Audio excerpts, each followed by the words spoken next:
औज़ुबिल्लाहि मिनश्शैतानिर्रजीम बिस्मिल्लाहिर्रहमानिर्रहीम इन्नमा युरिदुल्लाहु लियुज़हिबा अन्कुम अर्रिज्स अहलल बैत व युत्ताहिरकुम तत्हीरा अल्लाहुम्मा सल्लि अला मुहम्मद व आलि मुहम्मद। मुअज़्ज़िज़ नाज़रीन, अस्सलामु अलैकुम व रहमतुल्लाहि व बरकातुहू। मैं आपका मेज़बान ज़ैद रिज़वी हाज़िर ख़िदमत हुसैनी चैनल के हवाले से तमाम मोमिनीन बिलख़ुसूस अपने वक्त के इमाम को अरबईन के हवाले से ताज़ियत पेश करता हूँ और तमाम मोमिनीन को अरबईन के हवाले से ताज़ियत पेश करता हूँ। जैसा कि मोमिन आपको ये इत्तला दी जा रही है हुसैनी चैनल की जानिब से कि इस प्रोग्राम को सफ़र इश्क के नाम से हुसैनी चैनल पर नश्र किया जा रहा है, जिसमें हमारे साथ हुज्जतुल इस्लाम वल मुस्लिमीन आली जनाब मौलाना फैज़ अब्बास मशहदी साहब इस वक्त मौजूद हैं, जो कि इस प्रोग्राम के हवाले से मोमिनीन को अरबईन की जो अहमियत व अज़मत है इस हवाले से, इसके साथ साथ जो अरबईन में जो भी ज़ायर जाते हैं उनकी कुछ तासुरात हैं वो आइए जानते हैं, आका का इस्तक़बाल करते हैं। आइए, अस्सलामु अलैकुम रहमतुल्लाहि व बरकातुहू। तमाम नाज़रीन की तरफ से और तमाम हुसैनी चैनल टीम की तरफ से आपको ताज़ियत पेश करते हैं इस दिन की मुनासिबत से। सबसे पहले तो हम ये चाहेंगे कि आप मोमिनीन से हम कलाम हो लें, उसके बाद फिर हम सवाल का सिलसिला शुरू कर सकें। अऊज़ु बिल्लाहि मिनश्शैतानिर्रजीम ला हौला वला कुव्वता इल्ला बिल्लाहिल अलिय्यिल अज़ीम। बिस्मिल्लाहिर रहमानिर रहीम। अल्हम्दुलिल्लाहि रब्बिल आलमीन। अस्सलातु वस्सलामु अला मुहम्मदिन व अला अहलि बैतिहि तय्यबीन ताहिरीन। जैसा कि आपके इल्म में है कि सफ़र इश्क़ के उन्वान से एक सीरीज़ कि जिसका आगाज़ हुआ है हुसैनी चैनल के ऊपर, तमाम मोमिनीन बिलख़ुसूस हुसैनी चैनल के नाज़रीन की खिदमत में मौक़े अरबईन के ऊपर तस्लियत पेश करता हूँ। अपने ज़माने के इमाम की खिदमत में इस मौक़े ख़ास के ऊपर तस्लियत और पुरसा पेश करता हूँ। साथ साथ हुसैनी चैनल का शुक्रगुज़ार हूँ कि उन्होंने इस लायक समझा कि मैं आपके सामने इस वक्त हाज़िर हूँ इंशाअल्लाह आपके सवालात के जवाबात के लिए इंशाअल्लाह। अगर जैसा कि इस एपिसोड को मोमिनीन के लिए सफ़र इश्क़ उन्वान करार दिया गया है और पिछले साल और इस साल में मोमिनीन को ज़ायरीन को जाने में बहुत ज़्यादा दिक्कतें मुश्किलात का सामना करना पड़ा, तो इस हवाले से आपके तासुरात क्या हैं वो आप मोमिनीन को बयान करते हैं। मैं एक दास्तान नक़ल करना चाहूँगा इस जवाब के लिए जो काफ़ी मौसर साबित हो सकती है। अलबत्ता सबसे पहले तो दुआ यही है कि खुदावंद आलम जल्द अज़ जल्द इस वबा और बला को इस दुनिया से नीस्त नाबूद करे, ताकि हम बाकायदा तौर पर जैसे सरकार सैयद-उश-शुहदा की अज़ादारी और ताज़ियदारी करते थे वैसे ही दोबारा करें और इंशाअल्लाह एक बार फिर हम सबको बाकायदा तौर पर सरज़मीन करबला का सफ़र करने का मौका हासिल हो। लेकिन अगर किसी भी वजह से हम नहीं जा पा रहे हैं उस जगह तक, तो क्या खुदा न खास्ता हमारे सवाब में कोई कमी होने वाली है या फिर क्या हमें इसका कोई नुकसान होने वाला है? इसका जवाब देने के लिए मैं अर्ज़ करूं कि दीन इस्लाम की तारीख़ में एक बहुत बड़े आलिम गुज़रे हैं कि जिनसे तमाम मुसलमान और बेखुसूस मौला कायनात अली इब्न अबी तालिब अलैहिस्सलाम के चाहने वाले आशना हैं। नाम है आयतुल्लाह अमीनी, बहुत बड़ा नाम है उनका। 30 बरस तक आपने पूरी दुनिया का सफ़र किया है। जहाँ जहाँ वो ये समझते थे कि मौला कायनात की विलायत और खिलाफत के उन्वान से कुछ सबूत मिल सकते हैं, वो वहाँ जाते थे उन लाइब्रेरीज़ में, उन किताब खानों में, और उन चीज़ों को जमा करते थे। हिंदुस्तान के अंदर भी वो तकरीबन 6 महीने के आसपास रहे। मिलता यह है कि 30 बरस तक 18-18 घंटे उन्होंने काम किया है, जाग कर लिखा है, पढ़ा है। 1 लाख किताबों को उन्होंने बाकायदा तौर पर बाय बिस्मिल्लाह से पढ़कर ताए यानी तम्मत की ते तक पढ़ा। इसको 1 लाख किताबें पढ़ने के बाद कहते हैं 10,000 वो किताबें थीं जिनको मैं रोज़ाना देखा करता था कि कुछ इसमें से ख़ास मिले तो मैं उसको लिख दूँ। पूरी ज़िंदगी आपने एक किताब को जमा करने में ख़र्च कर दी, जिस किताब का नाम है अल-गदीर।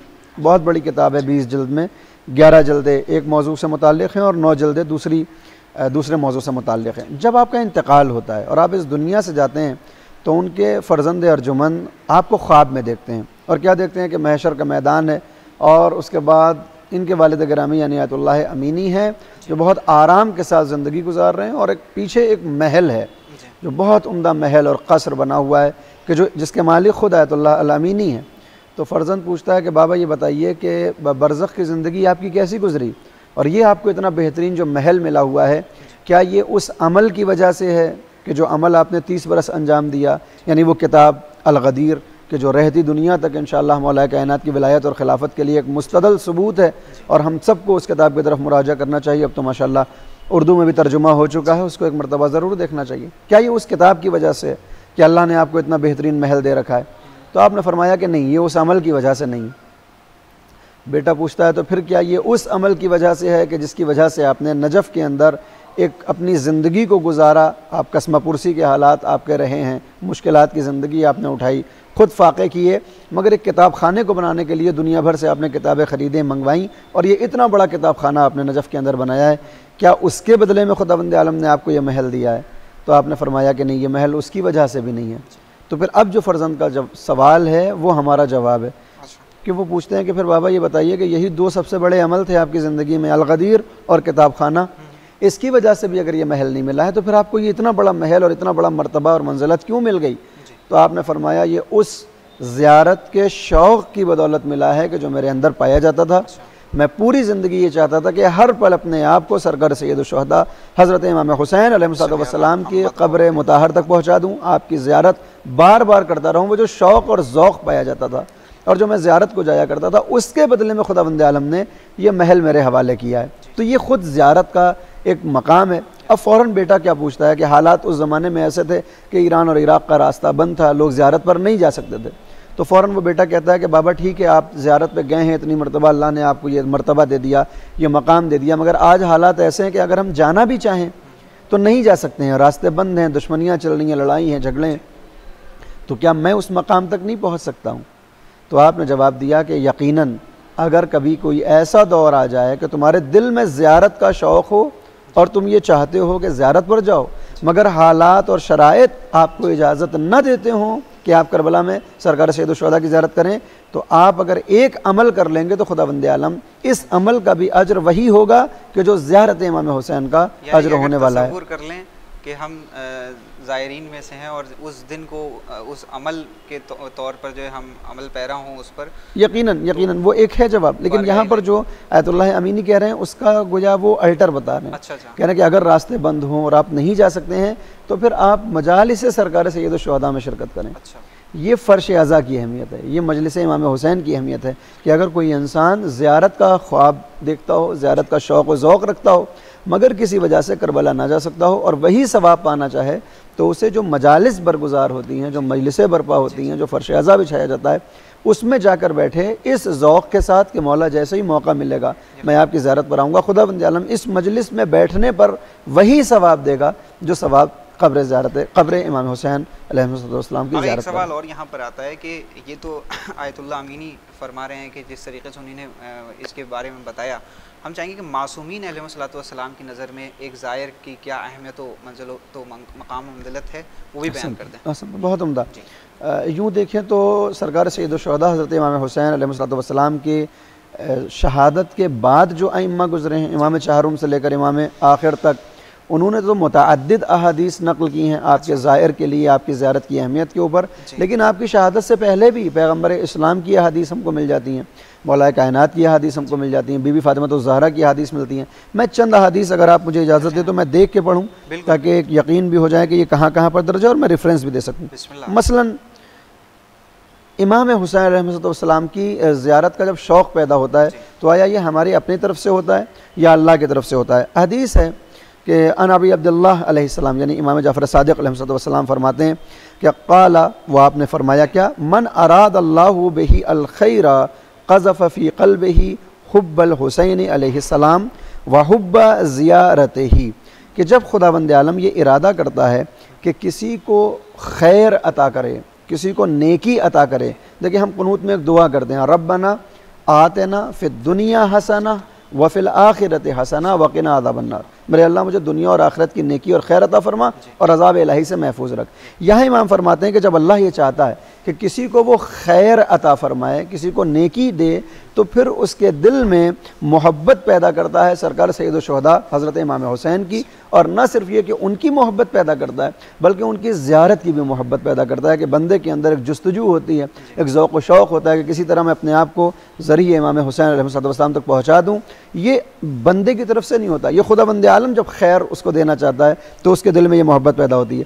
मगर यहाँ पर हदीस रुकती नहीं है, उसके बाद इमाम फरमाते हैं वमन अराद अल्लाहु बिही अस्सूअ क़ज़फ़ फ़ी क़ल्बिही बुग़्ज़ुल हुसैन, कि जब खुदावंद आलम इस खैर के मुकाबले पर किसी को शर देना चाहता है, यानी गोया अल्लाह खैर नहीं देना चाहता, उसको नेकी नहीं देना चाहता, तो अब जब नेकी नहीं मिलेगी तो फिर खैर नहीं मिलेगा तो शर मिलेगा।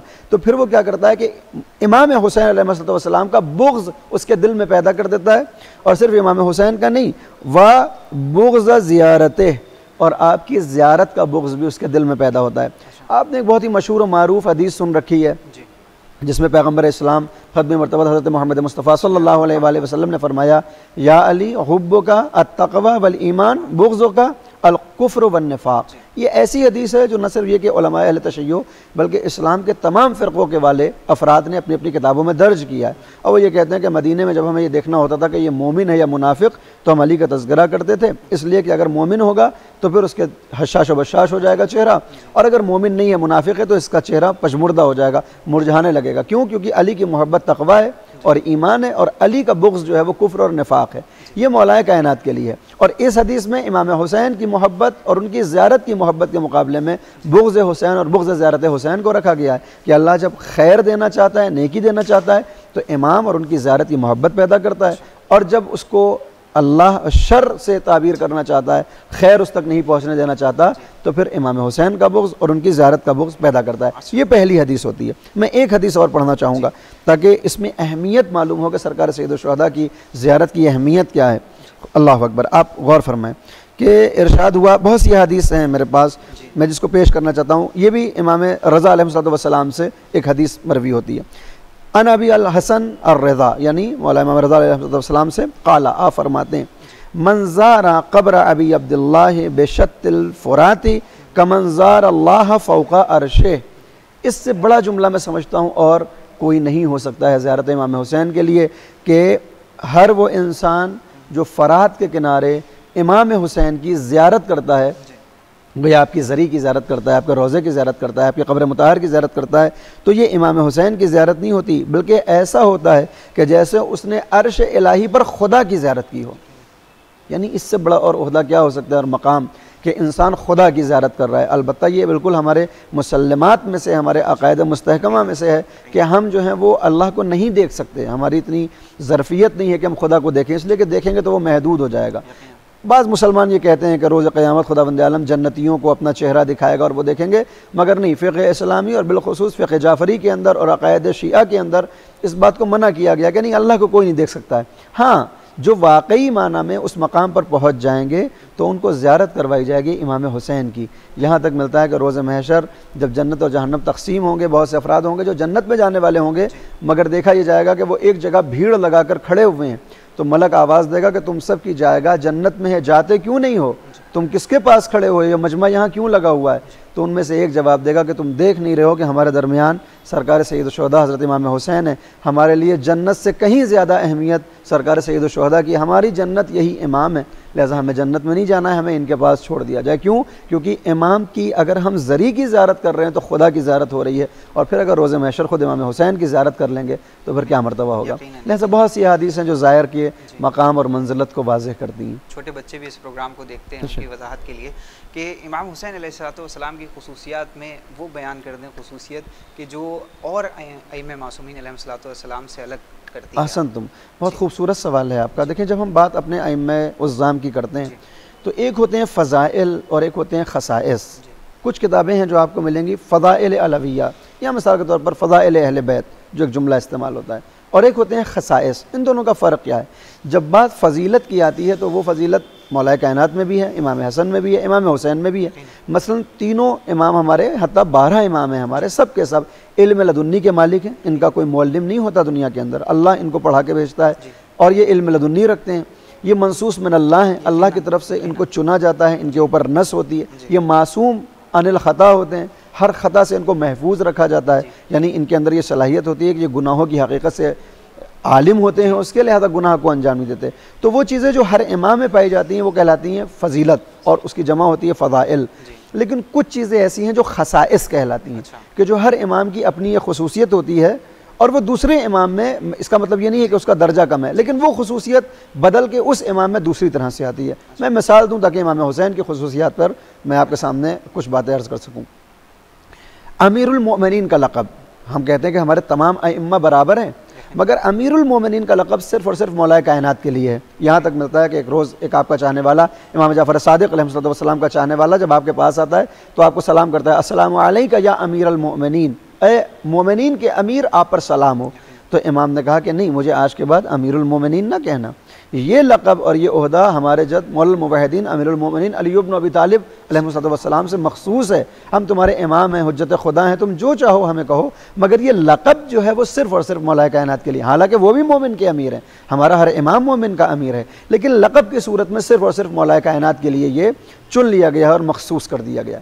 इसी तरह से इसको कहते हैं खसाइस। एक किताब है फ़दाइल अलविया और खसाइस मुर्तज़विया, कुछ इसी तरह का उन्वान है, इमाम नसाई ने लिखी थी। इमाम नसाई मुसलमानों के उन बड़े अफराद में शामिल हैं कि जिनकी किताब को साहिह सित्ता में शामिल किया गया। मुसलमानों की 6 बड़ी किताबें हैं, सही बुखारी है, सही मुस्लिम है, सही तिरमिज़ी है, सुनन इब्न माजा है, सुनन इब्न दाऊद है और सुनन नसाई है। तो ये इमाम नसाई जिनकी एक किताब साहिह सित्ता में दाखिल है, आपने एक मौला कायनात की फ़जीलत में और उनकी खुसूसियात में एक किताब लिखी है जिसका एक टाइटल ये है कि खसाइस मुर्तज़विया, यानी इमाम अली की वो खुसूसियात जो दूसरों के पास नहीं हैं।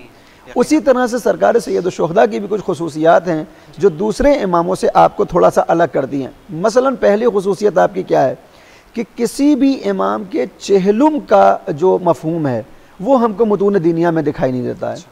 यानी चेहलुम और अरबईन सिर्फ़ और सिर्फ इमाम हुसैन का, पैगंबर जिनके सब ये खलीफा हैं, ख़ुद पैगंबर का हम चेहलुम नहीं मनाते हैं, मौला कायनात का चेहलुम नहीं होता, कहीं बीबी ज़हरा का चेहलुम नहीं होता, हम शहादत मनाते हैं, शब शहादत।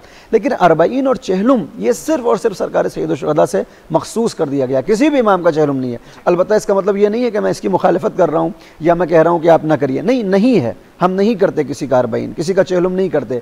मगर इमाम हुसैन के चेहलुम के लिए मुसलसल रवायात आपको मिल जाती हैं, मुसलसल आइम्मा ने ताकीद की है। हत्ता इमाम हसन अस्करी अलैहिस्सलाम फरमाते हैं कि मोमिन की 5 अलामतें हैं, उनमें एक अलामत यह है कि वो ज़ियारत अरबईन यानी अरबईन के रोज़ अपने आप को मौला इमाम हुसैन की ज़री तक पहुँचाता है। तो ये एक खुसूसियत इमाम की है कि आपका अरबईन है, बकिया इमामों के अरबईन नहीं। दूसरी खुसूसियत कि आपकी खाक पाक को खाक शफा बनाया गया है।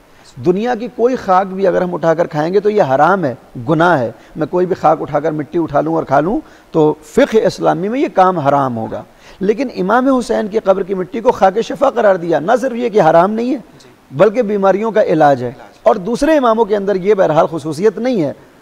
इमाम जाफ़र सादिक़ अलैहिस्सलाम जब इस दुनिया से जाने लगे तो आपने अपने फ़र्जंद मौला इमाम मूसा काज़िम अलैहिस्सलाम को बुलाया और बुलाने के बाद कुछ वसीयतें की हैं कि मेरा गुस्ल होगा, मेरा कफ़न होगा, मेरा जनाजा उठाया जाएगा, मेरी कब्र को आमादा करना, ज़मीन से थोड़ा ऊंचा रखना कब्र को, के निशान बाकी रहे।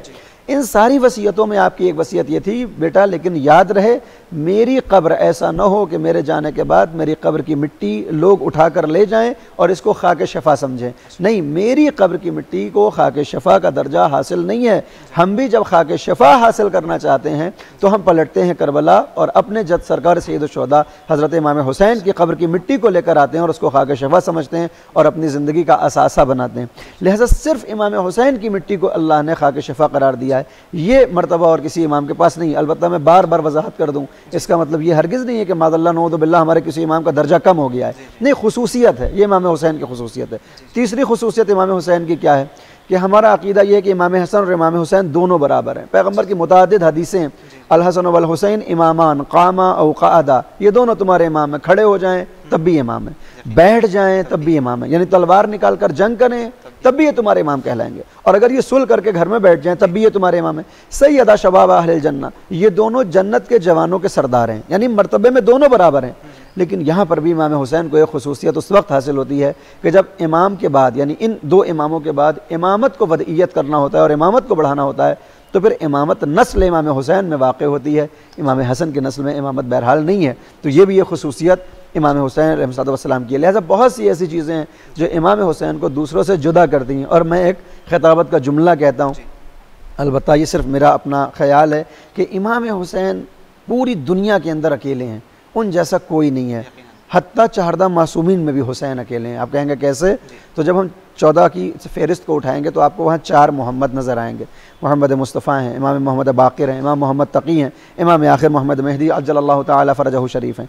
4 अली आपको नज़र आएंगे, मौला कायनात अली मुर्तज़ा मौला अली इब्न हुसैन इमाम ज़ैनुल आबिदीन, मौला अली इब्न मूसा रज़ा इमाम गरीब, मौला इमाम अली नकी यानी इमाम हादी। 4 अली नज़र आते हैं, 2 हसन नज़र आते हैं, मौला इमाम हसन मुज्तबा और मौला इमाम हसन अस्करी। लेकिन इन 14 में भी इमाम हुसैन ऐसे हैं जो अकेले हैं, यानी किसी भी इमाम को हुसैन फिर लक़ब नहीं मिला। ये हज़रत इमाम हुसैन की बहरहाल एक इस्तिस्नाई कैफियत है और एक शख्सियत है कि जिनसे पूरे निज़ाम को खुदावंद आलम ने बांध के रखा है कि जब वो आखिरी हुज्जत भी ज़ुहूर फरमाएगी तो फिर वो भी मुंतक़िम खून हुसैन का लक़ब पा कर आएंगे इंशाअल्लाह। अगर ये तो खुसूसियात बयान की आपने, मैं चाहूँगा कि कोई ज़ायर अगर इस तरह से करबला तक ना पहुँच पाए अरबईन के मौके पर, तो उसको अरबईन के दिन क्या अमल अंजाम देना है वो भी बयान कर। आसन तुम मैंने अभी तज़किरा किया था, मौला इमाम हसन अस्करी अलैहिस्सलाम फरमाते हैं कि मोमिन की 5 अलामतें हैं।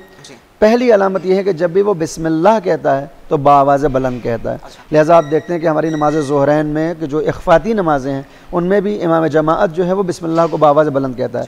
दूसरी अलामत यह है कि उसके हाथ में अंगूठी होती है, अत्तख़त्तुम बिल यमीन, यानी उसके दाहिने हाथ में अंगूठी होगी, यह मोमिन की अलामत है। फिर क्या है कि अपनी पेशानी को खाके शिफा पर रखता होगा, यानी जब भी सजदा करेगा तो खाके करबला पर करेगा। एक अलामत क्या है कि वो 51 रकत नमाज पढ़ता होगा। इन 4 अलामतों के बाद जो 5वीं अलामत है वो क्या है, ज़ियारतुल अरबईन, यानी मोमिन वो होगा जो ज़ियारत अरबईन को अंजाम देगा। अलबत्ता इसका मतलब यह है कि अगर मुमकिन है तो अपने आप को करबला तक पहुँचाएगा और बाकायदा तौर पर डायरेक्ट इमाम की ज़ियारत करेगा, इमाम के रोज़े और इमाम की ज़री की। लेकिन अगर वहाँ पर नहीं है और हालात की वजह से, जैसा आपने फरमाया कि इस वक्त कोरोना का माहौल है और हम नहीं जा पा रहे हैं, तो जिस जगह पर भी वो बैठा हुआ है उसी जगह पर वो ज़ियारत अरबईन को पढ़े, ये उसके लिए सबसे बेहतर बात है। और यहाँ तक मिलता है कि इमाम जाफ़र सादिक़ अलैहिस्सलाम से जब आपके एक चाहने वाले मुलाकात करने के लिए आते हैं तो इमाम ने सवाल किया कि क्या तुम हमारे जद सरकार सैयद-उश-शुहदा की ज़ियारत करते हो?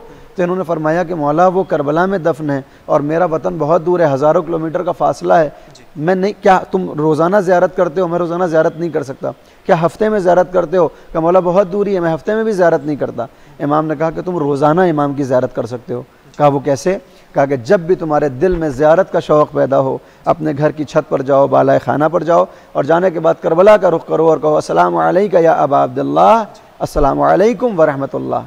ये 2 जुमले काफ़ी होंगे, वही सवाब मिलने वाला है जो ज़ियारत का सवाब होता है। क्योंकि वक्त हमारे पास कम है, मैं चाहूँगा कि मुख्तसर उसमें आप बयान करते हैं। अभी आपने एक बात बताई कि कहीं की भी मिट्टी खाना हराम है सिवाय इमाम हुसैन अलैहिस्सलाम की कब्र की मिट्टी के अलावा। तो एक जुमला है जो कुल्ले यौमिन आशूरा कुल्ले अर्ज़िन करबला, तो इस हवाले से क्या बयान करना चाहेंगे? जी हाँ, देखें, एक ये बहुत बेहतरीन आपने सवाल किया, अलबत्ता इसके लिए ख़ुद मखसूस 30 मिनट होने चाहिए। मैं जल्दी से जवाब दे दूँ। पहला इसका जवाब तो ये है कि कुल्ल यौमिन आशूरा कुल्ल अर्ज़िन करबला, न ये आयत है और न ये हदीस है, किसी मासूम ने नहीं कहा है, ये एक शायर का शेर है। उसने कहा है कि हर ज़मीन करबला है और हर रोज़ आशूरा। वगरना मौला इमाम हसन अलैहिस्सलाम जब इस दुनिया से जाने वाले थे तो आपका कलेजा है जो तश्त के अंदर जमा हो चुका है और जो कैफियत इमाम हसन की शहादत की है वो आप जानते हैं कि इसी माह सफ़र में 28 को आप शहादत मनाते हैं। इमाम हुसैन अलैहिस्सलाम ने जब अपने भाई का ये हाल देखा कि वो अनकरीब इस दुनिया से जाने वाले हैं तो आपका दिल मुज़महिल होता है, आपका दिल मुनक़लिब होता है, आँखों में आंसू आ जाते हैं, अपने भाई की ये हालत देख रहे हैं। तो इमाम ने फरमाया कि तुम मुझे देख के क्या रो रहे हो? तुम मुझे देख के क्या रो रहे हो? मैं वो देख रहा हूँ कि मैदान करबला में तुम्हारे साथ क्या होने वाला है। और ला यौम, कोई दिन ऐसा नहीं है का यौम का या अबा अब्दुल्ला, जो आपका दिन होगा वो कायनात में फिर कभी दोहराया नहीं जाएगा। यानी जो 10 मुहर्रम सन 61 हिजरी का एक ख़ास दिन है, वो दिन ना उससे पहले था ना उसके बाद है। यानी वो आशूरा ना उससे पहले वाक़ हुआ ना उसके बाद वाक़ हुआ, लिहाजा आशूरा अकेला है, कोई भी दिन आशूरा के जैसा नहीं है। ये एक शेर है कि हर ज़मीन करबला है, इसलिए कहा जाता है क्योंकि हर जगह हम देखते हैं कि हक़ के मानने वाले भी मौजूद हैं और बातिल की पैरवी करने वाले भी मौजूद हैं। और जब भी आप हक़ व बातिल को देखें तो आप करबला को याद करें कि करबला में भी हक़ व बातिल सामने थे, आपको हक़ का साथ देना है, वगरना हकीकी माना में कोई ज़मीन करबला नहीं बन सकती है। और जब करबला नहीं बन सकती है तो उस ज़मीन को खाना भी बहरहाल जायज़ नहीं होगा। अलबत्ता ये शेर है, इसको शेर की हद तक हम कबूल करें और अपनी ज़िंदगी में उतारें, कोई हरज नहीं है। आगे नौजवानों के लिए, बिलखुसूस बच्चों के लिए क्या पैगाम देना चाहेंगे आज के दिन की मुनासिबत से आप? बेशक पैगाम बस यही है कि ये खुदावंद आलम ने हमको मौका दिया है माह मुहर्रम और माह सफ़र का, इन 2 महीनों में और बिलखुसूस जो अरबईन का मौका है, हम अपने आप को देखें, अपनी सीरत को देखें, अपने आप को बदलने की कोशिश करें। इसलिए कि इमाम हुसैन ने यौम आशूरा आवाज़ दी थी, हल मिन नासिरिन यंसुरना, हल मिन नासिरिन यंसुरनी या यंसुरना, दोनों अल्फाज मिलते हैं। कौन है जो मेरी नुसरत करेगा? 7 मरतबा आपने अपनी मदद और नुसरत के लिए बुलाया है, और कोई भी उस वक्त बाकी नहीं था जो इमाम की नुसरत करता। हमारा ख्वाब ये है, हमारी दुआ ये है, हमारी चाहत ये है, हमारा दावा ये है कि मौला अगर हम आपके साथ होते तो अपनी जान को कुर्बान करते। उस वक्त तो नहीं थे, आज अगर हमें मौका मिला है तो हम कहें मौला हम आपके लिए हाजिर, हम कहें लब्बैक या दाई अल्लाह, लब्बैक या दाई अल्लाह। लेकिन ये कहना सिर्फ ज़बान से ना हो, बल्कि हम पहले अमली तौर पर, सीरत के तौर पर अपने आप को करबला के शहीदों के जैसा बनाने की कोशिश करें, ताकि हमारी आमद को मौला कबूल फरमाए। लिहाजा हम सब के ऊपर यह लाजिम हो जाता है कि लब्बैक से पहले हम मुस्लिम इब्न औसजा के किरदार को देखें, लब्बैक कहने से पहले हम हज़रत हबीब का किरदार देखें, लब्बैक कहने से पहले अगर हम इन दोनों का किरदार नहीं देख सकते हैं तो कम से कम ज़ुहैरक़ैन और हज़रत हुर का किरदार देखें कि जिनका माजी बड़ा सियाह था, मगर हकीकी माना में जब इमाम की आवाज़ को दर्क किया तो आ गए, और इमाम अलैहिस्सलाम ने न सिर्फ ये कि माफ़ किया बल्कि अबद के लिए उनको अलैहिस्सलाम बना दिया। लिहाजा हमारा माजी जो हो चुका है हम उस पर शर्मिंदा हों, इमाम को वास्ता बनाएं, इस ख़ास मौके के ऊपर यौम अरबईन के ऊपर इमाम को वसीला बनाएं कि खुदावंद आलम हमारे माजी के गुनाहों को मुआफ़ फरमाए और हमारी आमद को कबूल करे, हमारे लब्बैक को कबूल करे, और हमको वो शरफ़ दे दे जो शुहदाए करबला को इंशाअल्लाह मिलने वाला है। आका बहुत बहुत शुक्रिया, और एक बार फिर तमाम नाज़रीन की तरफ से और हुसैनी चैनल टीम की तरफ से ताज़ियत पेश करते हैं आपको। हम चनीन आपकी खिदमत और आपकी खैर आफ़ियत के लिए दुआगो हैं कि जिस तरीक़े से ये अरबईन हमारा मुश्किलात में है, नहीं जा सकते हैं, इंशाअल्लाह अगले साल जितने मोमिनीन इस प्रोग्राम को देख रहे हैं और जो भी लोग इस पर लब्बैक कह रहे हैं अपने वक्त के इमाम और इमाम हुसैन अलैहिस्सलाम को, वो अगले साल इंशाअल्लाह अरबईन में आमीन या रब्बल आलमीन। तो नाज़रीन, ये तो उज्जतुल इस्लाम वल मुस्लिमीन आली जनाब मौलाना फैज़ अब्बास मशहदी साहब क़िबला, जो कि हमसे इस वक्त अरबईन के हवाले से जो इसका उन्वान था सफ़र इश्क, इसमें आका ने बहुत से कुछ बातें जो बताई हैं इस पर हम अमल पैरा हों, और खुदावंद आलम की बारगाह में ये दुआ करें कि खुदावंद आलम हम सब को तालीमात अहले बैत अलैहिस्सलाम से रोशनास रखे और उस पर अमल पैरा होने की तौफ़ीक़ बरहमत फरमाए बेहक़ ताहा व यासीन। देखते रहिए हुसैनी चैनल, और तमाम मोमिन को एक बार फिर हुसैनी चैनल की जानिब से ताज़ियत पेश करते हैं। वस्सलामु अलैकुम व रहमतुल्लाहि व बरकातुहू।